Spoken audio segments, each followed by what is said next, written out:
Hi, this video is going to be one of my more or less directionless rambles. So if you don't like those, you can turn it off. I don't care. Um, what I wanted to talk about though is this kind of ties into this my recent exchange over conspiracy theories, 9/11 truth seekers, New World Order. This kind of ties into that because this is kind of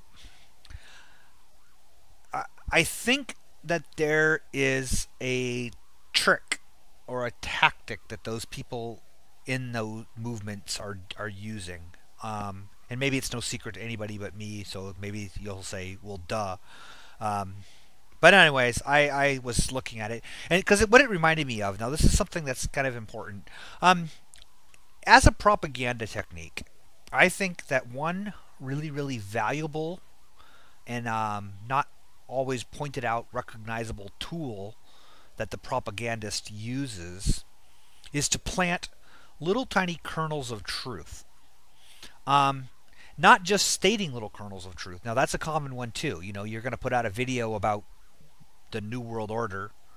Um, it's certainly worth your time to throw in a few names of agencies or names of people or names of monuments or something like that that your viewer or whatever can then go look up on the internet and say, "My God, that's true. Therefore, the whole conspiracy is also true."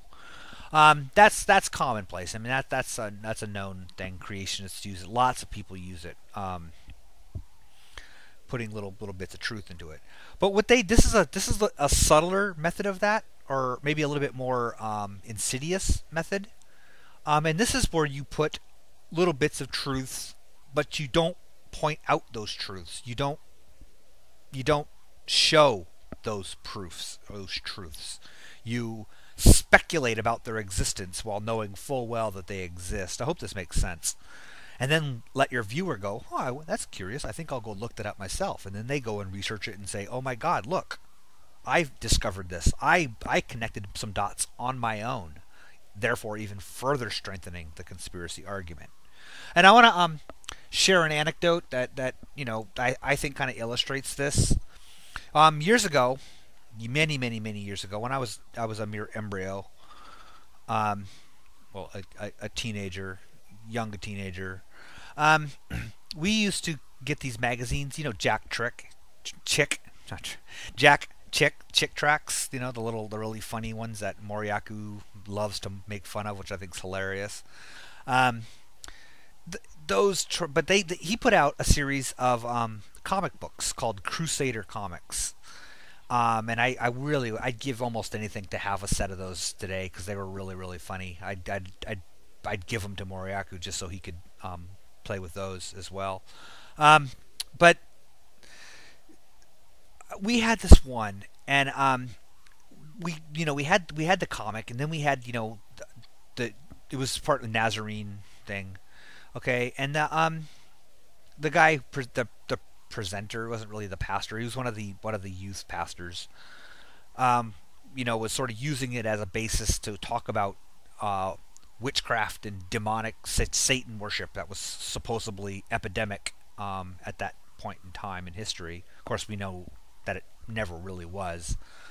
Um, but nonetheless, that we were told at that time that it was this, everywhere, it was this, that there's cults and, dead cat on the road was proof of satanic, whatever, this kind of stuff. But one of the things that I thought that sort of illustrates what I'm trying to make a point of here is that they warned us about symbols that we had to watch out for. The magazine the comic, had a whole page where it showed like a bunch of all of the symbols that we're to watch out for, what they mean, if you see this symbol, it's a worshiper of Moloch and they sacrifice children. And if you see this symbol, it's whatever, And they had a bunch of these things, and at the time, I mean, it scared the shit out of me, okay? And I'll tell you why.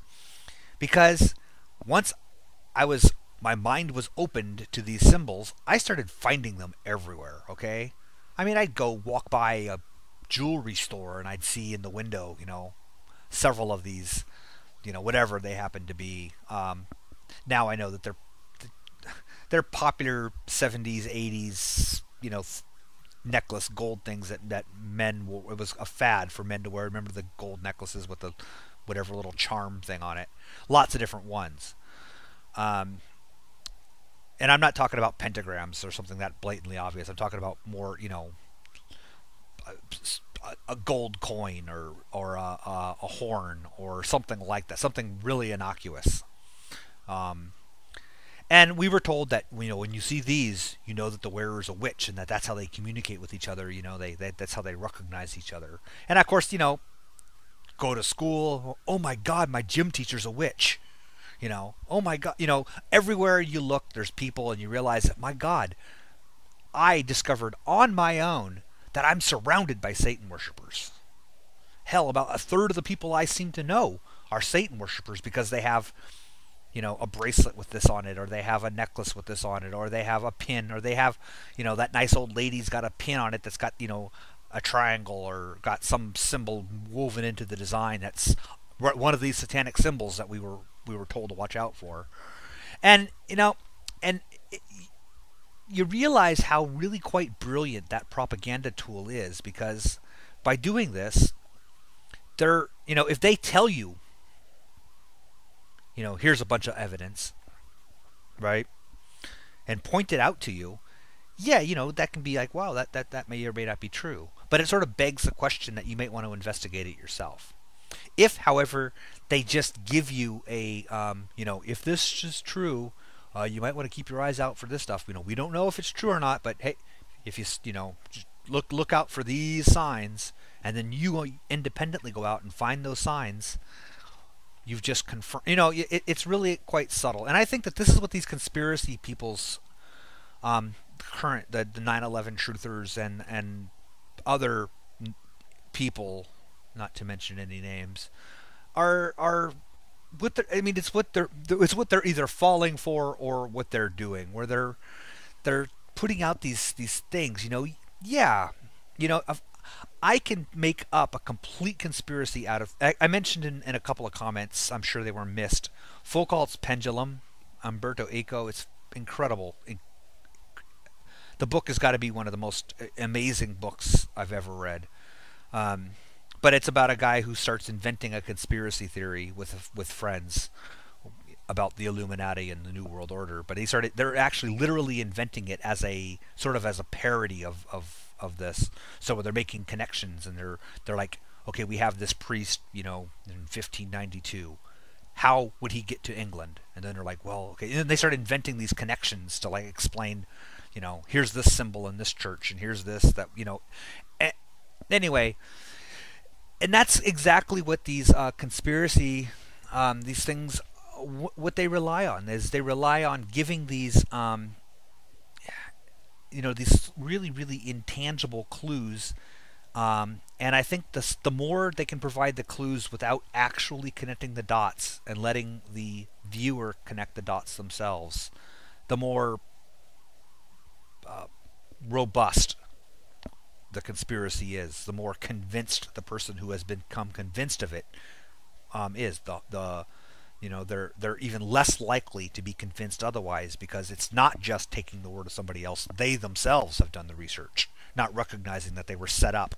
They were pointed in the direction of already things that were known to be out there. They were sent out after clues that were already sort of predisposed to be found, if that makes sense. I hope this makes sense. I think it's, I've been, I sort of stay out of the realm of the conspiracies, simply because they give me gas. But I've sort of been recently thrust into looking at a whole bunch of this material, and it's just it's amazing,